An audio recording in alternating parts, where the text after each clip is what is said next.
Hi, I'm Sharon Bill. Welcome to my Theory Tuition series where I'm working with you through each of the ABRSM Theory Grades. There are lots of resources available to help you on my website. If you go to sharonbill.com, you'll find some free PDF information sheets and you can download those in US letter or A4 and they accompany each step of this series.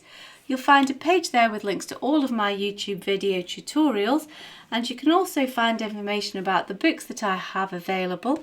I've written an exam technique guide, how to take your ABRSM Music Theory Exam. It's full of tips and hints on how to best prepare for your exam and also how to make the best use of your time on exam day. So if you go to sharonbill.com, you'll find it's all there. If you can give me a like, that would be really super, and please do subscribe to my channel to keep updated. There's lots more in store. And now we're going to finish this 2014 past paper C from the grade 4 past papers of that year. And if you turn with me to page 18, we're going to make a start on question 6 to begin with. And so we're asked to rewrite these alto clef notes. We need to keep the pitch the same, but we need to change them into bass clef. And so the important part here is not to change the pitch by unwittingly jumping an octave. And the best way to avoid that and to get the pitch the same is to keep middle C as your reference point.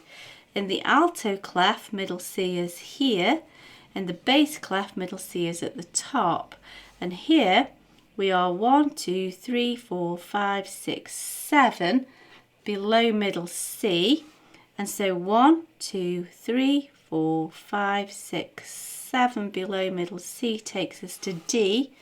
So that line was just a reference point, we don't need it.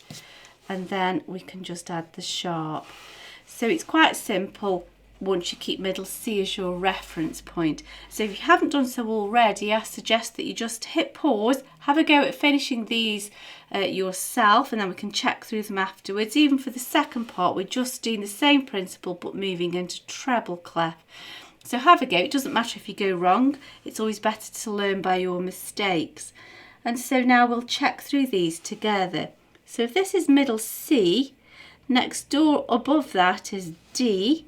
Here is middle C, this is the D above that, and then we just flatten it. Here, this is middle C, C, D, E, F, G, a fifth above. So we're going to need some ledger lines here. C, D, E, F, G, a fifth above takes us to this note. C, D, E, F, G, above middle C.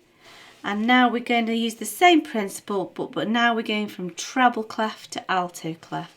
So in the treble clef, middle C is at the bottom here.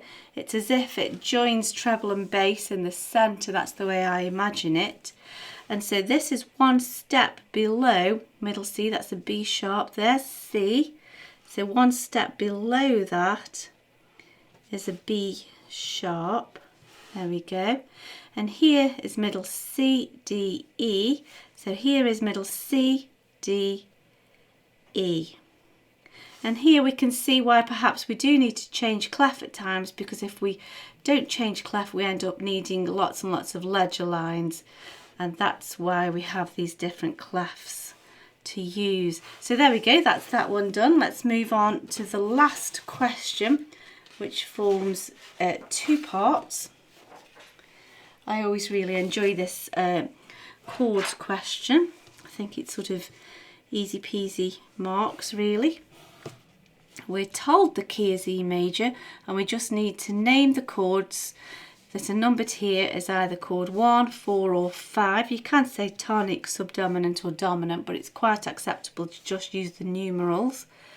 A Roman numeral signifies a chord built on a note, whereas a single number would imply a single note really. So chords 1, 4 and 5 are what we're looking for. If we're in E major, chord 1 is built on E, chord 4 is E, F, G, A, built on A, and then chord 5 is built on B, E, F, G, A, B. And so we now want the first, third and the fifth. E, G, B, A, oh, I've done that one already, A, C, E, and B, D, F, and we can double check. There's 1, 3, 5, and that's the bass or the root of our chord 5, so we know we've got that correct. So that's all the thinking done really. So here we have A, E, A, C. Of course there are sharps, but your key signature deals with all of that, so we don't need to trouble ourselves.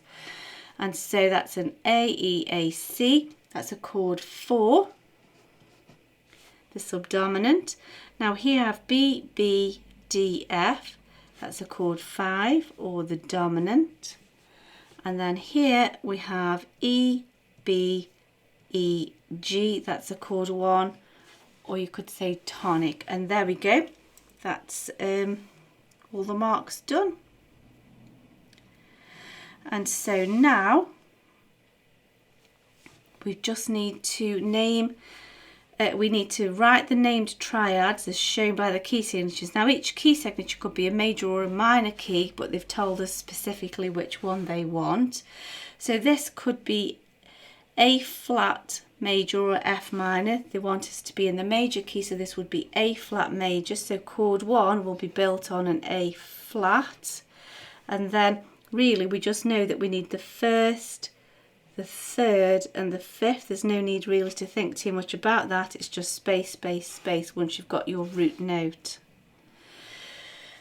So here we need the minor key. It could be E major, but in the relative minor that would be C sharp minor. Chord 1 is based on C sharp. Now I'm not going to worry about the key signature here because that's sort of done for us.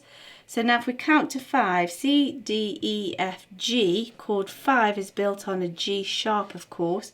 So we've got a G, B, D, first, third, fifth.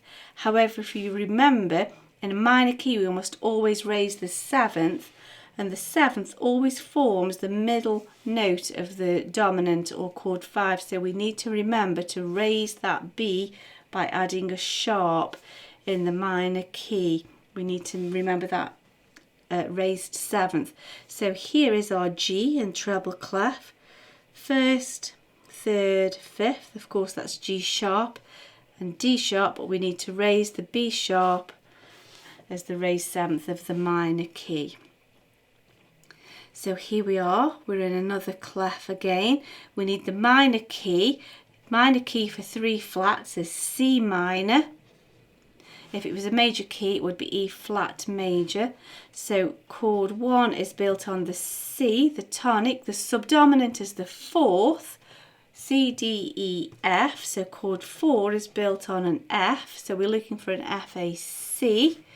And so we know that that is a C, B, A, G, F. So there is our F, first, third, fifth, and we've ended on a C. So there we go, that's that question completed, and that's also that paper completed. I do hope it's helpful to you. I hope you're enjoying getting to grips with this topic. I'm certainly enjoying working through it with you. If you can give me a like, that would be really super.